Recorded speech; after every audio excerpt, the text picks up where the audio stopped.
Vektor paduan. Jika kita membuat penambahan atau penolakan vektor, dia akan menghasil vektor paduan. Mari kita pemerhatikan peta di sebelah.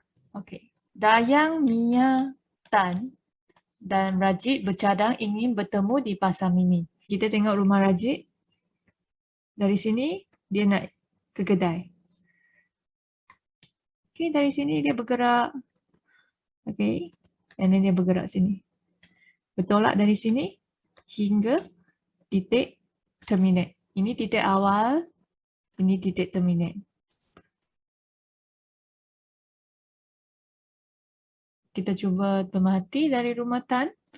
Dia nak pergi ke kedai. Okay. Sama ada dia bergerak dari sini. Okay, bergerak ke sini. And then ke sini. And then sampai ke sini. Pergerakan dia. Kan? Dari titik awal hingga ke titik terminate. Ataupun dia bergerak dari sini. Sampai ke sini. Kan? Sama ada dia bergerak dari sini. Titik awal hingga titik terminate. Dayang, kita bergerak sampai ke kedai. Okay. Sama ada bergerak ke sini, dari sini ke sini. Dari titik awal sampai titik terminate. Ataupun kita bergerak dari sini.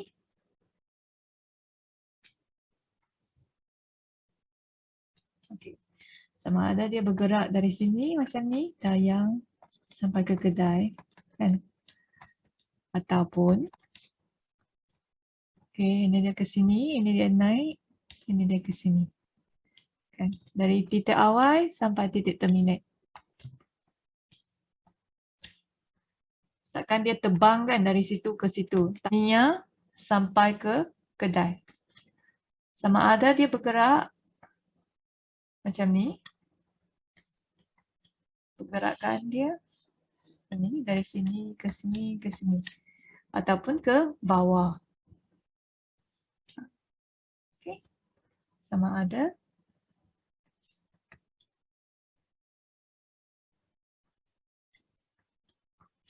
dari titik awal hingga titik terminate.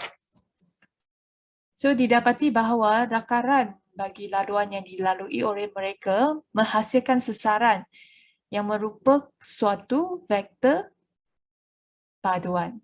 So, vektor paduan ialah vektor tunggal yang terhasil daripada penambahan beberapa vektor.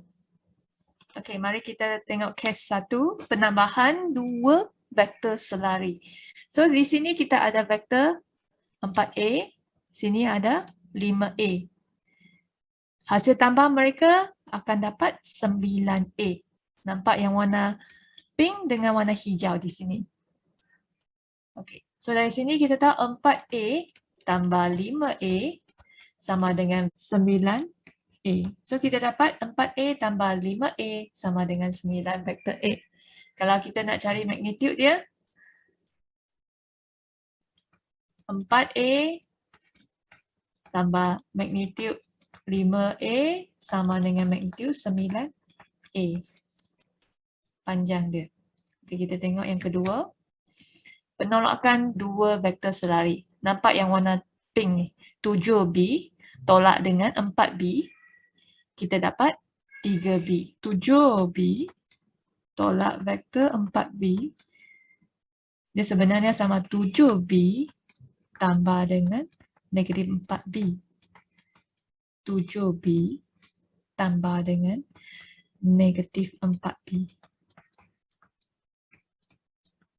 Dia sama dengan 3B. Modulus bagi 3B ni ialah 7B tolak dengan 4B. Apa maksudnya ni? Ini adalah magnitude. Magnitude 7B tolak dengan magnitude 4B dapat magnitude 3B. Jika vektor A selari dengan vektor B, maka A tolak B ialah A tambah negatif B. Contoh yang ni 7B tambah dengan negatif B. Kalau negatif B di sini, kalau ni 4 negatif B. Kalau bertentang arah, mereka tinggal 3B di sini. Next. Okay. Hukum segitiga.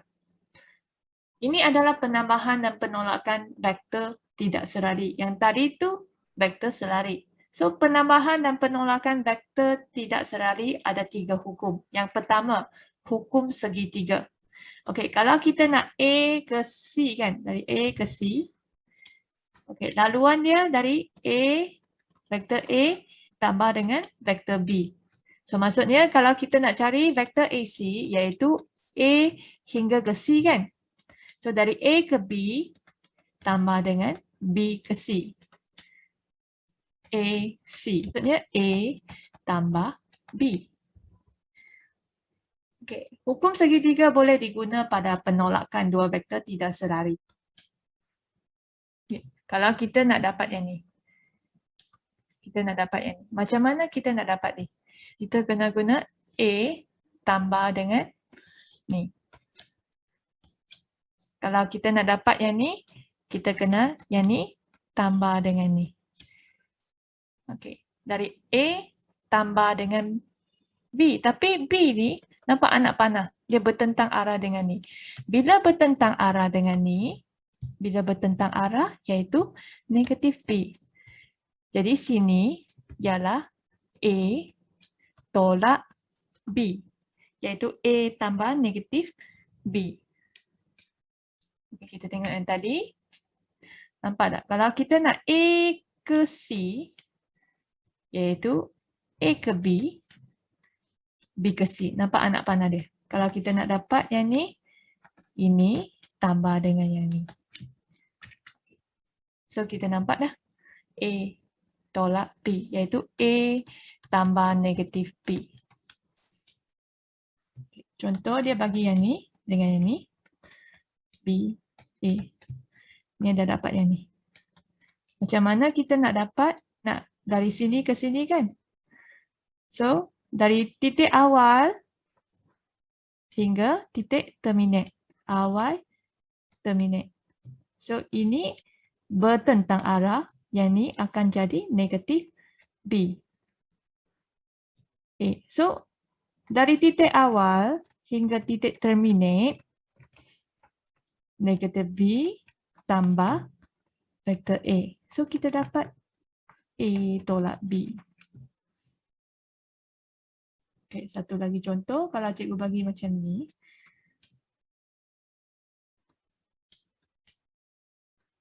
Okay, cikgu nak dari titik awal hingga titik terminate.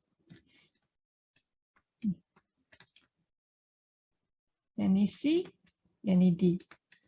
Okay, so kita kena ni tambah dengan yang ni. Right, this one tambah yang ni. Ini C betul, sama arah. Tapi ini bertentang arah akan jadi negatif D. So, C tambah negatif D akan jadi C tolak D. Okay, next. Hukum segi empat selari. Di sini ada dua vektor, iaitu vektor A dan B. Bermula dari satu titik yang sama, boleh diwakili oleh dua sisi bersebelahan, sebuah segi empat selari, iaitu AB dengan AD. AB dengan AD. Maka, vektor paduan A dan B ialah perpenjuru segi empat selari AC. Kalau sini A, sini A. Kalau sini B, sini B. Sebab sama panjang, sama magnitude. Kalau dia nak dapat A sampai ke C kan. A sampai ke C, kita ada B, C, D. Okay, kalau selari lah. Okay, ini A, ini B. Jadi kita nak dapat AC, iaitu AB tambah BC. AD tambah DC. AD tambah DC. Ni AB tambah AC. Sama je jawapan dia. AB ialah A, BC ialah B. AD ialah B, DC ialah A. Jawapan dia sama. Okey, dia dapat A tambah B. So, kita tengok hukum poligon. Okey, nak cari AE. Okey, nak cari A sampai ke E. Mana AE? AE.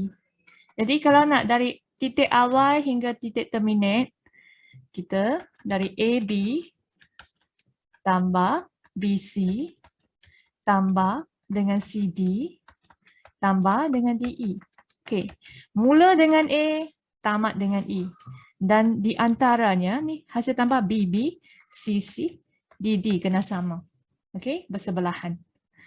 Mula dengan A, tamat dengan E. So, AB adalah A.